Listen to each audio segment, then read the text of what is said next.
ব্যাপারটা কঠিন, কারণ এটা একটা ইনগ্রেইন হয়ে গেছে। টাকা থাকা কিন্তু দোষের কিছু নয়। আমি একটা ধনী ব্যক্তি হতে পারি, আমাকে গণতন্ত্রের অধিকার, আমাকে অধিকার, সেই অধিকারটা আছে। এখন কথা হলে টাকা দিয়ে ভোট কেনাটা হচ্ছে আমার মৌলিক অধিকার লঙ্ঘন করা। সেই জায়গাটা আমাকে দেখতে হবে। এখানে প্রশাসনকে অবশ্যই সক্রিয় হবে, প্রশাসনকে দেখতে হবে যে কোনো কমপ্লেন যদি সেইভাবে আসে, টাকা দিয়ে ভোট কেনা হচ্ছে বা সুযোগ সুবিধা দেওয়া হচ্ছে যেগুলো মানে গণতান্ত্রিক চর্চার মধ্যে পড়ে না, তাহলে অবশ্যই সেই যে কারণে রিকমেন্ডেশনটা হচ্ছে প্রশাসনকে নির্মম হতে হবে। প্রশাসন যেন দলীয় বা কোনো ব্যক্তিকেন্দ্রিক ফোকাস না হয়ে পড়ে। কিন্তু আমাদের দেশে এখন এটা খুবই কঠিন একটা অবজেক্টিভ, প্রশাসনকে নির্মমভাবে।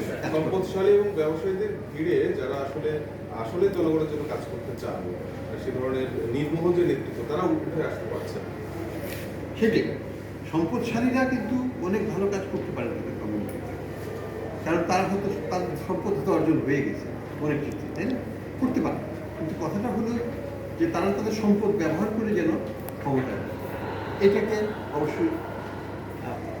স্যার, যে প্রশ্নটি আমি আসলে স্বেচ্ছাচারিতা, ক্ষমতার অপব্যবহার, অর্থনৈতিক দুর্বৃত্তায়ন এবং গণতন্ত্রকে প্রতিনিয়ত হত্যা করছে প্রশাসনকে ব্যবহার করে, এবং সরকারের যে রুলস অফ বিজনেস, সেইখানে উপজেলা প্রশাসনের সকল ক্ষমতা রেখেছে উপজেলা নির্বাহী কর্মকর্তার হাতে, এবং প্রায় অধিকাংশ কমিটির সভাপতি উপজেলা নির্বাহী কর্মকর্তা। এই জায়গাটায় যারা উপজেলা চেয়ারম্যান নির্বাচিত হয়েছেন, তারা এতটাই নতজানু নীতি নিয়ে উপজেলা পরিষদে ঢুকেন এবং তারা কোনো প্রতিবাদ করেন না, বরং ওই ইউনোকে ম্যানেজ করে 2 টাকা নেওয়ার জন্য যে কাজটি করছেন। তো এই আন্দোলনে জনসচেতনের জন্য তারা তো কোনো আন্দোলন করছে না, বরং আমরা দেখছি তারা ইউনোকে প্রভু ভাবছেন।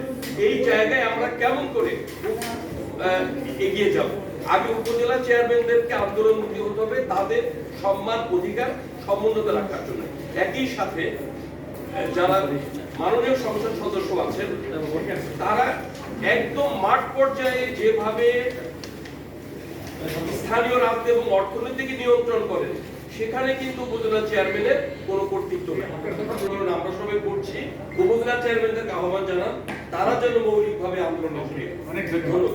ওকে, অনেক ধন্যবাদ। আমরা এই কথা একটু অত্যুক্তি হবে, আমরা সবসময় সরকার যেটা বলে করে সেটা সবসময় সমালোচনা করছি।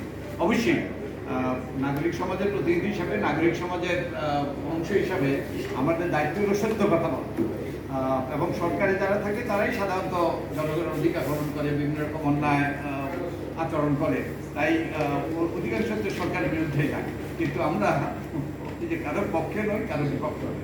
আর যেটা হলো, আমরা যেটা সমস্যা হলো, আমাদের আইন, সংবিধান, বিধিবিধান মেনে চলে। আমাদের সংবিধানে বলা আছে যে একটা স্বায়ত্তশাসিত স্থানীয় সরকার, নিয়ন্ত্রিত নয়। কিন্তু দেখেন, আমাদের সকল স্তরে নির্বাচিত প্রতিনিধিদের শাসন হবে, ওটাই হলো গণতন্ত্র।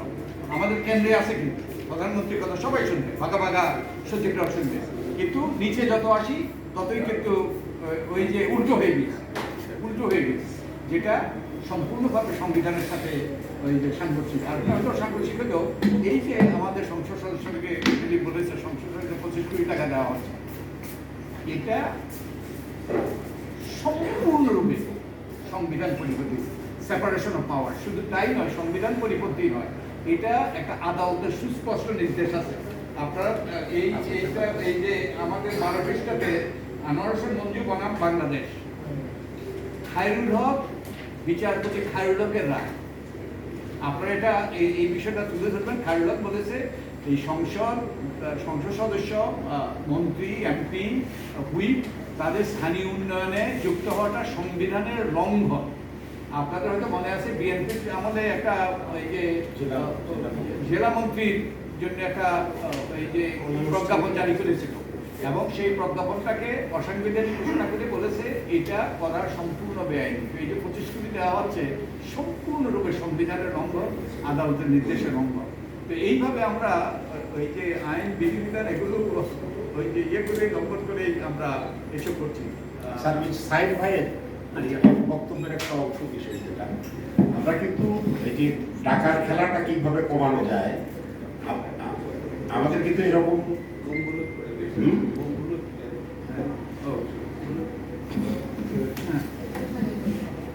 এতে কিন্তু খরচ কমে আসবে। আরেকটা হলো সিলিংটা ইয়ে হচ্ছে কিনা ইলেকশন কমিশনকে একেবারে নির্দিষ্টভাবে দায়িত্ব দিয়ে সুজনের শব্দের নামটা জানি কি পাই একেবারে অফিসার